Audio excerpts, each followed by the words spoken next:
അയ്യോ എന്റെ പൊന്നു മോനെ, ഇക്രു എത്ര സമയായി നീ പോയിട്ട്? അമ്മ പേടിച്ചു പോയല്ലോ. അമ്മ ഫിഷ് വാങ്ങാൻ വേണ്ടിക്ക് പറഞ്ഞില്ലേ. ഞാൻ ഫിഷ് മാർക്കറ്റിലേക്ക് പോയപ്പോ അവിടെ വലിയ ക്യൂ ഉണ്ടായിരുന്നു. ഒരുപാട് പേര്.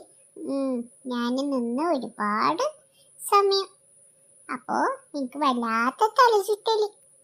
അപ്പൊ അവിടുന്ന് ഒരു ചേട്ടൻ പറഞ്ഞു, മോൻ അവിടെ പോയിട്ട് വല്ലതും കഴിച്ചിട്ട് വാങ്ങും.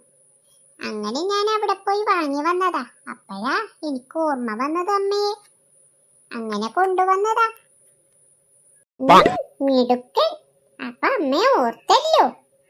അമ്മക്ക് വേണ്ട, മോൻ കഴിച്ചോ. അതെനിക്ക് അറിയായിരുന്നു അമ്മ ഇതേ പറയൂന്ന്.